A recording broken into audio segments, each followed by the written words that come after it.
Hello students, आज हम chapter 4 data handling and presentation page number 101 to 105 cover करेंगे। इसमें टॉपिक है आर्टिस्टिक एंड एस्थेटिक कंसिडरेशन।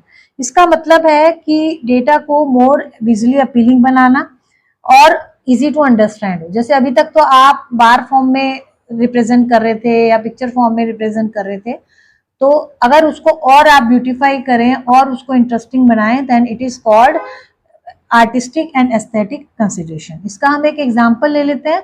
इसमें है, देखिए, table naming tallest mountains on each continent along with the height of each mountain in metres. हर continent का highest peak दी हुई है, मीटर्स में उसकी हाइट दी हुई है। तो देखिए, इसके हम एक ग्राफ बनाएंगे और कैसे उसको हम इंटरेस्टिंग बनाएंगे, विजुअली अपीलिंग बनाएंगे, देखेंगे। इसमें हम देखिए, एशिया में है एवरेस्ट, जिसकी हाइट है 8,848। साउथ अमेरिका में कांगुआ 6,962, नॉर्थ अमेरिका में डेनेली 6,194 मीटर, अफ्रीका की Kilimanjaro 5,895 metre, Europe Elbrus 5,642 metre, Antarctica Vinson Massif 4,892 metre, Australia Kosciuszko 2,228 metre. इसको अगर हम ड्रॉ करें तो ये आपकी बुक में दिया हुआ है। देखिए, इस तरह ड्रॉ किया हुआ है। जो हाइट है जो इसकी है, ये वर्टिकल जो ना करके हॉरिजॉन्टल किए हुए हैं। इधर आपकी हाइट दी हुई है मीटर्स और इधर पीक दी हुई है माउंटेन्स की हाइट। तो इसको इस तरह देख रहे हैं। तो आप अगर देखोगे, क्योंकि हाइट की बात हो रही है, तो ये थोड़ा इतना इंटरेस्टिंग और इतना अपीलिंग नहीं लग रहा, क्योंकि हॉरिजॉन्टल ड्रॉ कर दिए हैं।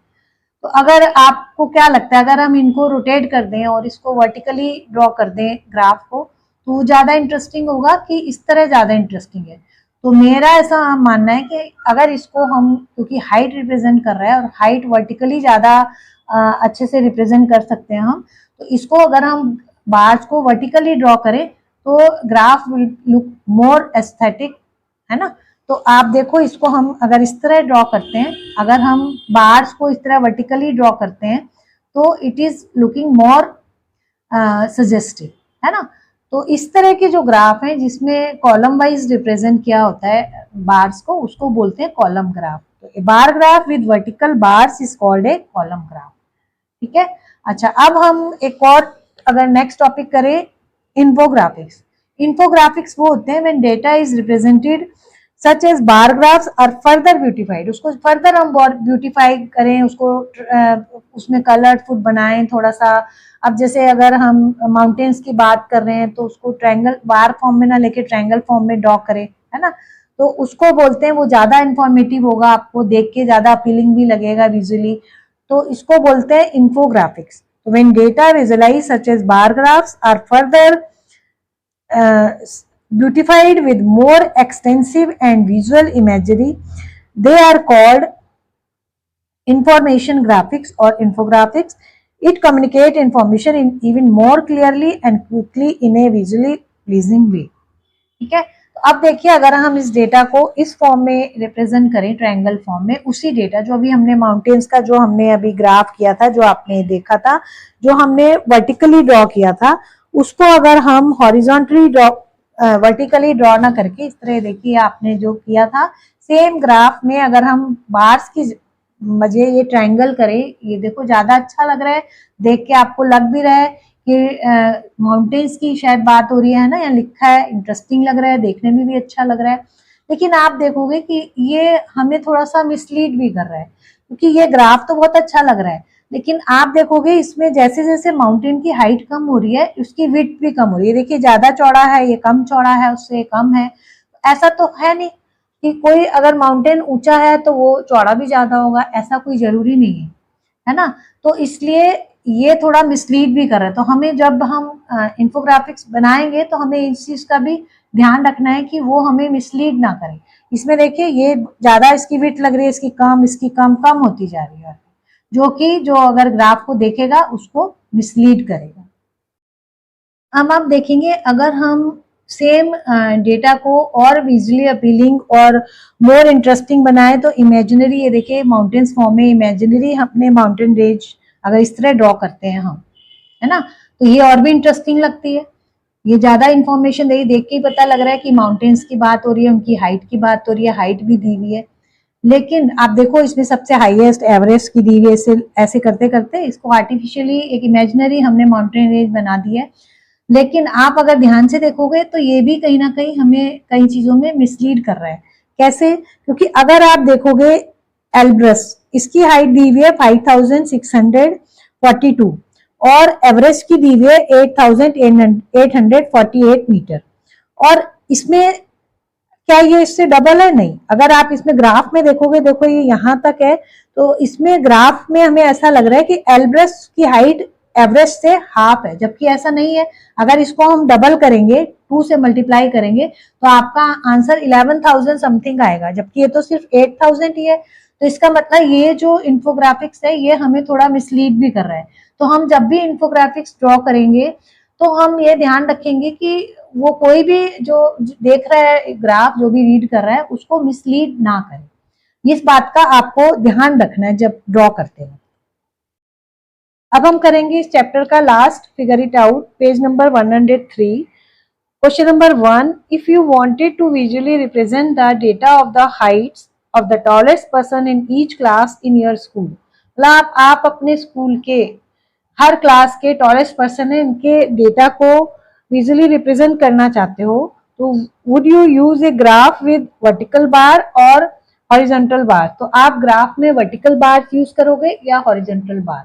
तो देखिए, जब भी हाइट की बात आती है तो इट्स बेटर कि हम वर्टिकल बार यूज करें, क्योंकि हाइट अपवर्ड डायरेक्शन में ही शो करती है growth.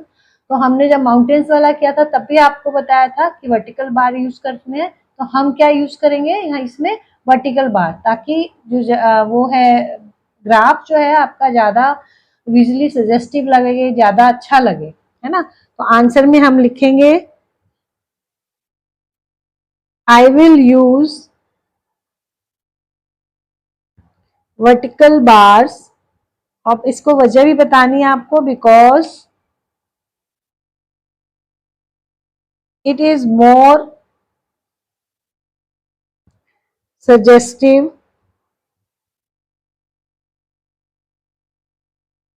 and appealing way to represent data। ठीक है, ये हो गया आपका फर्स्ट क्वेश्चन। अब हम करेंगे क्वेश्चन नंबर 2। क्वेश्चन नंबर 2 में है, if you were making a table of the longest river on each continent and their length. अगर आप एक टेबल बनाते हो जिसमें जो ईच हर कॉन्टिनेंट की लॉन्गेस्ट रिवर और उसकी लेंथ को लेकर, would you prefer to use a bar graph with vertical bar और हॉरिजॉन्टल बार? और उससे आप बार ग्राफ बनाओगे तो आप क्या प्रेफर करोगे, वर्टिकल बार या हॉरिजॉन्टल बार? नेक्स्ट है वाई, और क्यों, अगर जो भी करोगे क्यों करोगे? Try find out this information and then make corresponding table and bar graph. आपको फाइंड आउट करनी है इसकी इंफॉर्मेशन और उससे टेबल बना के बार ग्राफ बनाना है। Which continent have the longest reverse? कौन सी कॉन्टिनेंट्स है जो लॉन्गेस्ट रिवर्स रखते हैं? तो देखिए, जब रिवर्स है आपने देखा है जो लैंड पे है हॉरिजॉन्टली फ्लो करती हैं, तो ये ज्यादा अच्छा लगेगा, ज्यादा सजेस्टिव लगेगा, मोस्ट अपीलिंग लगेगा कि हम उसको हॉरिजॉन्टली रिप्रेजेंट करें। तो हम लिखेंगे इसमें I will prefer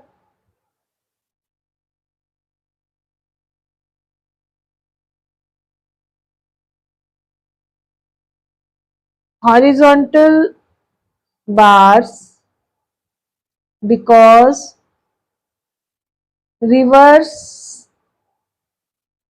flow on land horizontally। क्योंकि रिवर्स भी हॉरिजॉन्टली फ्लो करती हैं, तो इसलिए हम उसको हॉरिजॉन्टल बार्स में रिप्रेजेंट करेंगे। अब ये डेटा है, देखिए इसमें हर जो कॉन्टिनेंट है उनकी जो लॉन्गेस्ट रिवर है उसके बारे में है। अफ्रीका की है नाइल, जो लॉन्गेस्ट रिवर है, इसकी लेंथ दी हुई है किलोमीटर में 6650। Amazon South America 6400। Yangtze river Asia 6300। Mississippi 3730 North America. Next है वोल्गा रिवर यूरोप 3690। मुरे डार्लिंग ऑस्ट्रेलिया 2375। ऑनिक्स रिवर ये आपकी 40 किलोमीटर इसकी लेंथ है और एंटार्क्टिका की है। इसको लेकर आपको बार ग्राफ बनाना है। तो ये देखिए बार ग्राफ मैंने पहले ही ड्रॉ कर रखा है, आप इसको खुद से ड्रॉ करेंगे। ये देखिए यहाँ मैंने लिए रिवर की लेंथ, यहाँ पे हॉरिजॉन्टल एक्सिस है क्योंकि हमें हॉरिजॉन्टल बार्स लेने थे। यहाँ नेम है। अब इसमें देखिए कितना है, स्केल दिया हुआ है 1 यूनिट लेंथ 1 किलोमीटर 1000 किलोमीटर है। और इसको देख के आपको पता लग रहा है, देखो, और ये बहुत ही अच्छा लग रहा है, विजुअली बहुत अपीलिंग लग रहा है, बहुत इंफॉर्मेटिव लग रहा है। देखिए सबसे बड़ी जो लेंथ, सबसे ज्यादा लेंथ किसकी है, नाइल रिवर की जो अफ्रीका में है। सबसे छोटी ऑनिक्स जो एंटार्क्टिका में है। आप देख के तुरंत बता सकते हो। तो इस तरह आप खुद भी ग्राफ ड्रॉ करेंगे। तो ये था इस फिगर इट आउट का लास्ट क्वेश्चन। इसके साथ ही आज ये चैप्टर कंप्लीट होता है। आई थिंक आपको चैप्टर समझ में आया होगा। अब हम नेक्स्ट वीडियो में एक नए चैप्टर के साथ मिलेंगे। तब तक के लिए गुड बाय।